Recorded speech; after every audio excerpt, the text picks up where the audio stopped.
my face. Thank heavens I had my key. The interracial couple goes up the stairs as I let myself in. So I let myself in. I see the couple going upstairs. The girl ahead, the guy staggering. And the guy was walking straight. I don't understand why the girl wasn't walking straight. She hadn't done anything yet. So, I think flat stereotype.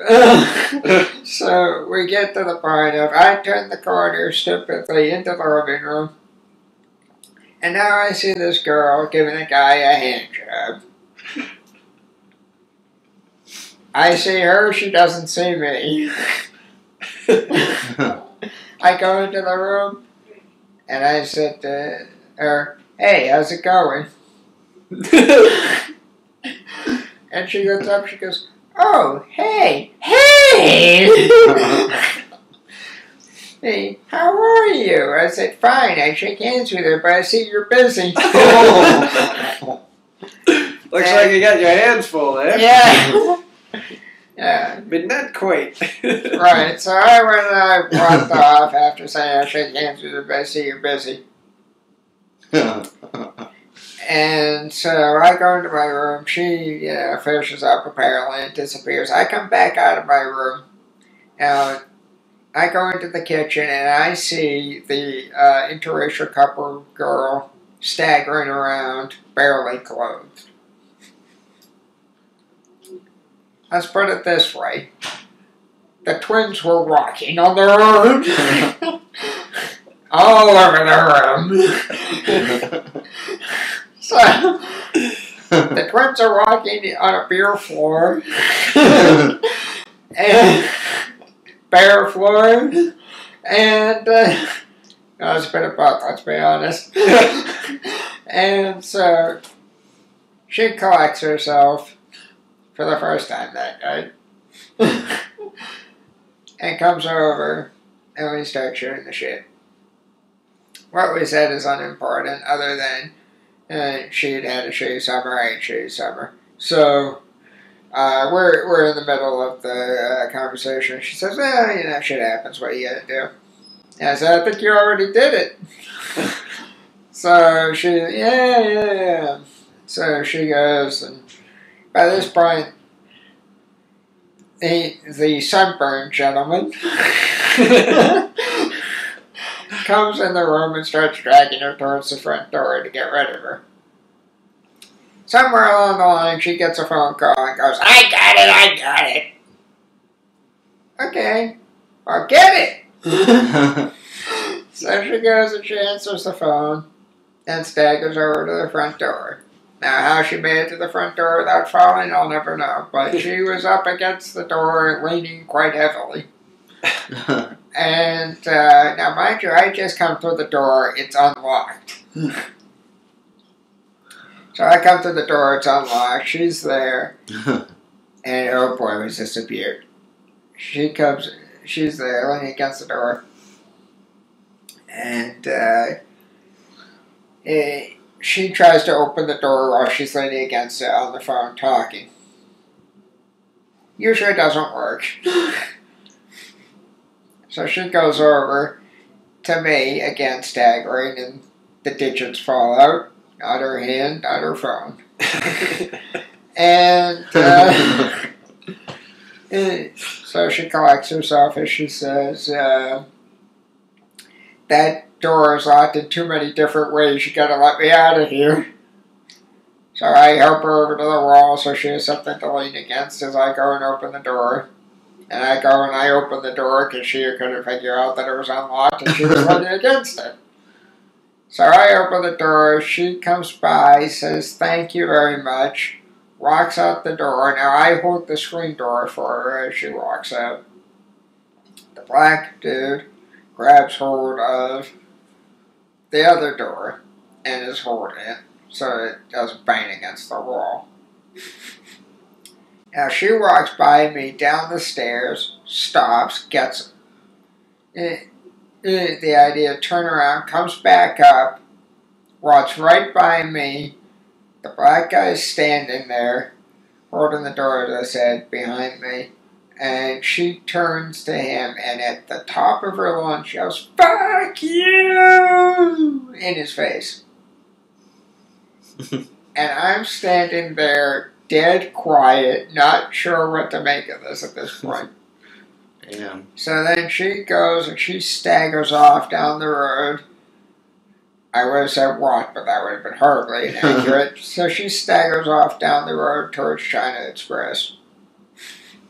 And I'm standing there in true movie form. We both look out to our right, watching her go down the street, staggering.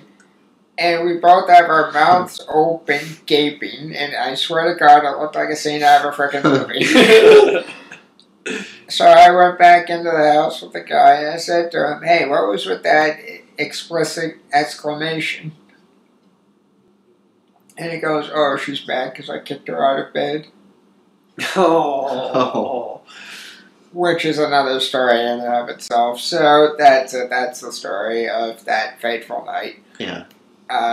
Which you'll hear in various incarnations, I'm sure, over the course of time if you listen to these podcasts. Yeah. And I didn't hear that until Nathan had told me anything of it.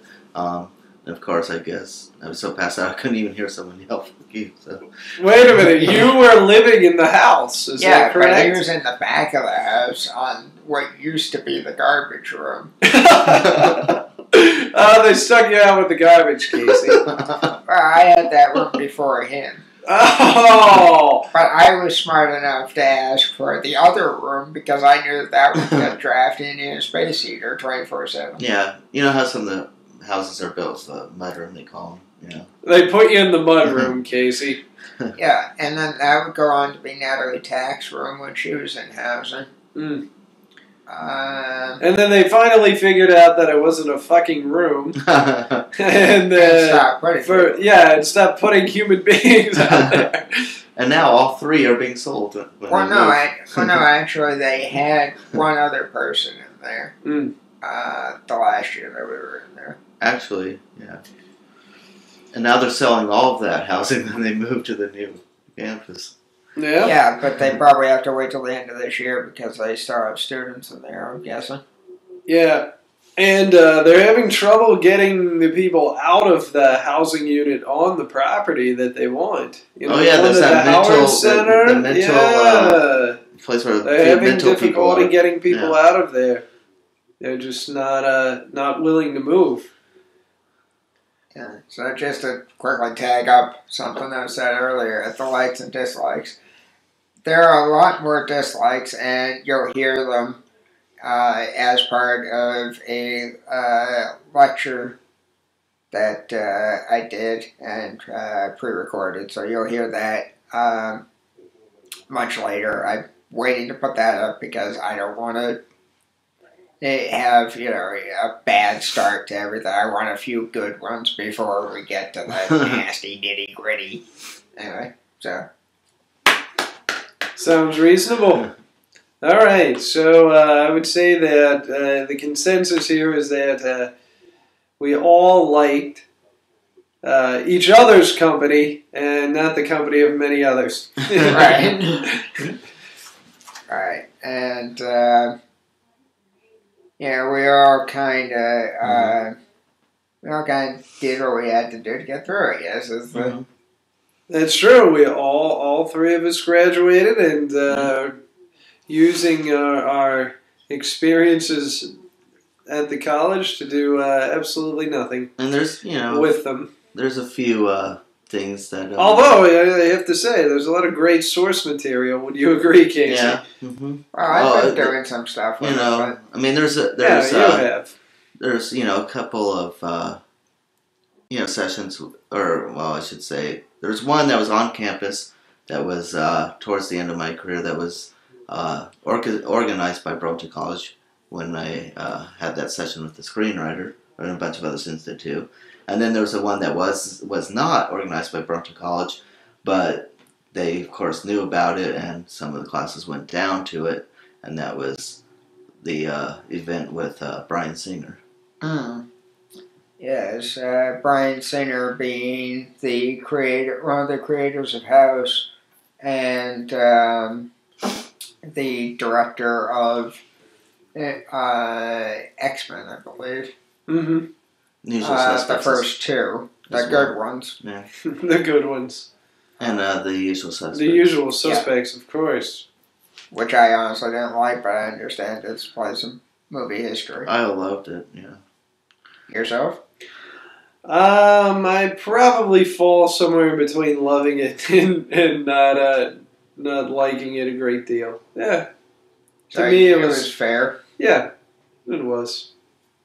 And I agree with your point that I understand why a lot of folks find it compelling. That makes sense. Yeah, well, I mean, it's kind of like Titanic wasn't a great story, but a lot of people found it compelling. Same thing with Avatar. Notice a pattern with the last two? Cameron! Well, yeah, I mean, you know, what are you going to do with Titanic, you know? Yeah, what are you going to have to do after Titanic? The whole damn thing sunk. I'll never let go, Jack. Whoops. Yeah. Sorry. Yeah, exactly. So, anyhow. While we're talking about pop culture stuff, let's tag up the Oscars here, since we had talked briefly about it last time. Natalie Portman got Best Actress. Everybody's thoughts? Not a bad idea. I have not seen Black Swan, but I haven't seen it, but it's not a bad idea either. I'm surprised, I suppose, but certainly she had the ability. She just didn't always show her acting chops. Attack of the Clones, awful, and so on. Well, I kind of can't fault her, though, for Toy Boy Lucas's prequel trilogy. Because he was the director on those after all, and if you want to go it's back, the responsibility of the director to get the best out of their actors. If you also want to go back to when she was quite young, there's a film called Beautiful Girls. Yeah, I've actually seen, and she did a great job as a child in that film. She did great in that. The Professional, which I like the international version more, Leon Le Professional. And she was also in, what was the other one she was in? I know you know it. Closer. Closer, yes. Very good performance in Closer. And Cold Mountain. She was the rape victim. Oh, that's right. Sure. A very small part. Yeah. But she did good with it. I think Goya's Ghost. She was good in that. She was good in My Blueberry Nights. Not a great movie, but she did okay. And then she was excellent in Black Swan, I thought. Mm-hmm. And I also really liked her in The Other Woman and No Strings Attached. Which, again, not great movies, but she's good.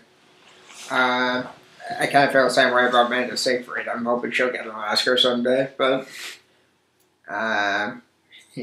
let's not talk about Red Riding Hood.